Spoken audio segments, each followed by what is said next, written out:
What's up? Welcome to Let's All Entourage. It's really a small channel. I'm a small cannabis enthusiast out of Nebraska, and I figured I should make something of it and do something with it. So today I really wanted to talk about the Entourage Effect. What does it do? How does it? Why do you give a fuck about it? Straight to the point. Why should you care? Because it's the most vital part of why you feel the way you feel whenever you do ingest cannabis in any way, shape, or form. Without the Entourage Effect, you really wouldn't feel a great majority of anything, realistically, without it. So let's go over realistically quick what Entourage means. If you're just like me, who went to the dictionary, right, you're going to find nothing, and it's going to say a group of people surrounding a significant person. So there's realistically only a scientific definition for cannabis, necessarily speaking, when it comes to entourage, and that is a mechanism by which other components, cannabinoids, right, are acting synergetically, basically acting in a way that one's acting with another, and they're basically creating an effect by compiling on top of each other. They're all producing effects, right? But those effects all come together to entourage, right? So that's going to break down a huge myth that the highest THC product is going to get you the highest you can. It's just bullshit. Whoever told you that, hit them with the fucking bus. It's not true. Like, THC, oh wow, that's definitely the only thing in this green plant or in this concentrate. That's definitely the only thing. No, nah. It's usually not how it works. Things are usually composed of multiple materials, and so THC is not just the only thing in weed that's going to get you high, right?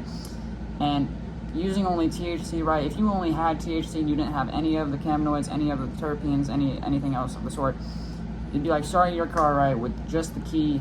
You don't got a transmission. You don't have like your engine, you don't have your serpentine belts, you don't have anything. Trying to just crank that key and nothing's happening.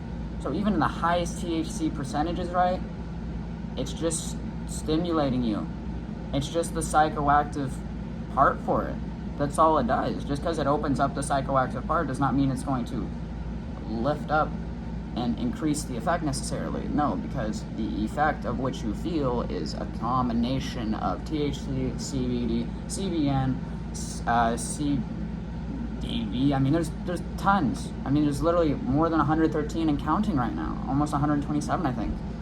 But yes, there's so many different ways in which you could use like cannabinoids besides THC, because Entourage runs the shit. THC don't run the shit. THC's a little bitch. Gets a little say, but not too much. Everything else is important. So I hate when people around me say, oh, I need the highest THC products, don't give me like super fried. I'm like, probably not. Probably gonna spend a whole lot of money and look like a dumbass. And you're gonna feel like a dumbass too when you ain't high. Because half the time why you feel such like a heavy dosing high, right, it's usually because the CBD aspect. And if you looked into that, you find a lot of things out. I'm just here to tell you. I'm just going to tell you right now, because that'd take you clicking on to another video. It's a waste of time, right? So CB1 is going to be more responsible for getting you high because it's responsible for the neurotransmitter release, right? Which is kind of a part of getting high, is this neurotransmitter is kind of flowing at double the rate. Kind of like makes it easier to think more freely, however, get lost from the train of thought of which you're in. That's kind of why, because your neurotransmitters are firing out at twice the rate, right? Also makes memory kind of lapsy. So yeah, there's a part of that. So that's kind of like why you get high, right? So why do you get higher with more cannabinoids, right? So if you have more cannabinoids reacting with different receptors, right, you're getting stimulated in twice as many places, right, rather than just one, which is THC is really only interacting with your CB1.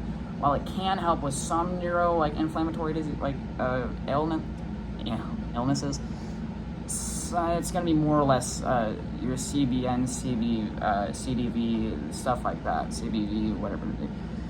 And that's going to be mostly in your CB2 category, while kind of like your THC, your THCA, fucking Delta 8, that's going to be more or less in your CB1, while Delta 8 and Delta 10 and fucking Delta O, which is actually a tetrahydrocannabinolic acetate, which is one of the most man-made forms of THC, actually.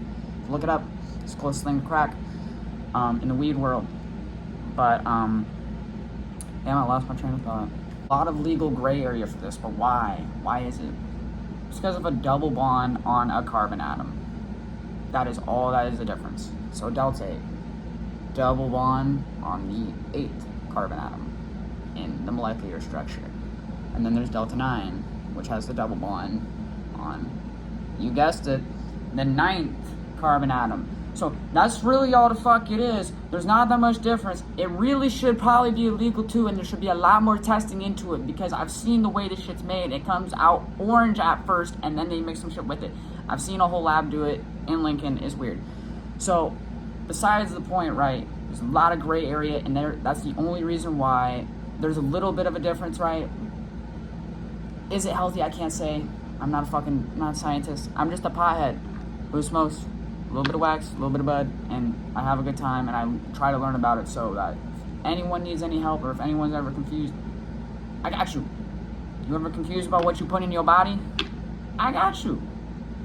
But, so yeah, it's going to be our first episode of the Entourage. Yeah, hope to make another one tomorrow.